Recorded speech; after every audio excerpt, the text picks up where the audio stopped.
Assalamualaikum semuanya. Welcome back to my channel YouTube Ica. Hai guys. Oke, so guys, di kesempatan video kali ini saya mau sedikit sharing tentang tanah kafling. Jadi saya tuh beli tanah kafling seharga 6.500.000. Loh, kok bisa sih? Nah, makanya stay tune ya.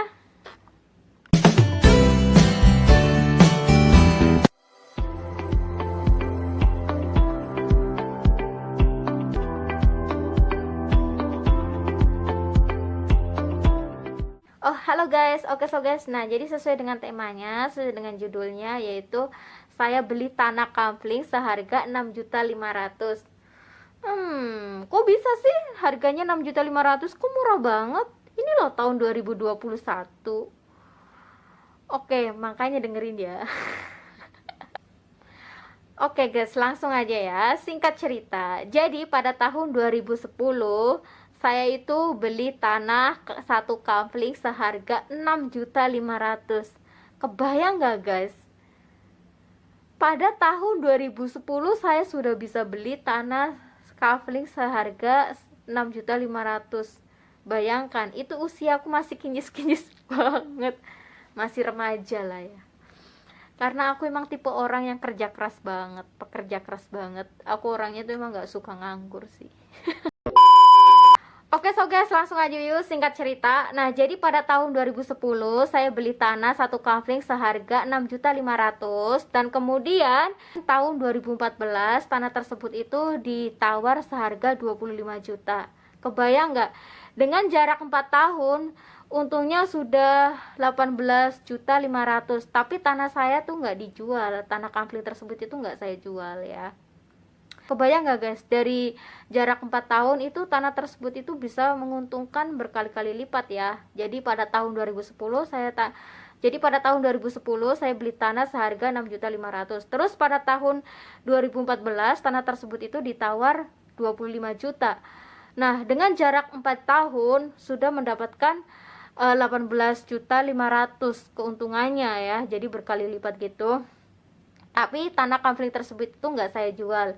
Terus kemudian pada tahun 2018 tanah tersebut itu ditawar seharga 40 juta. Kebayang nggak? Dari pertama awal saya beli tanah seharga 6.500.000, naik dan kemudian pada tahun 2018 ditawar seharga 40 juta. Kebayang nggak? Dan itu nggak saya jual ya guys. Jadi pada tahun 2014 itu tanah tersebut itu ditawar seharga 25 juta. Kemudian pada tahun 2018 tanah tersebut ditawar seharga 40 juta. Jadi dengan jarak 4 tahun lagi itu sudah menguntungkan 15 juta ya. Oke, next. Kemudian pada tahun 2020 ya. Jadi tahun kemarin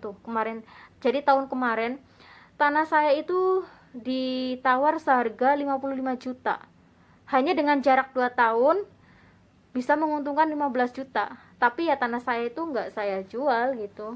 Dan saya tuh alhamdulillah banget ya, karena saya tuh beli tanah itu dengan seharga 6.500.000, kemudian naik sampai pada akhirnya tahun 2020 kemarin ditawar seharga 55 juta dan nggak saya jual. Tetap itu mau buat investasi saya, mau buat masa depan anak-anak saya kelak nanti.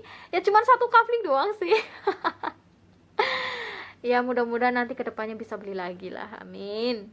Kebayang gak guys, pada tahun 2010 saya beli tanah seharga 6.500.000. Kemudian pada tahun 2014 tanah tersebut itu ditawar seharga 25 juta. Dan kemudian pada tahun 2018 tanah tersebut itu ditawar seharga 40 juta. Dan sampai pada akhirnya tahun 2020 kemarin ditawar seharga 55 juta. Kebayang nggak? Untungnya itu berapa? Kebayang nggak guys? Dari harga awal 6.500.000 terus sampai pada akhirnya ditawar seharga 55 juta. Itu untungnya udah berapa lipat-lipat ganda itu. Tapi alhamdulillah nggak saya jual. Jadi buat teman-teman semua yang tinggal di perantauan, yang kerja di perantauan, atau bahkan kerja di mana aja, tetap semangat. Misalkan ada rezeki lebih, mendingan dibelikan ke investasi ke tanah aja, karena tanah itu bener-bener makin tahun itu harganya makin tinggi banget gitu loh.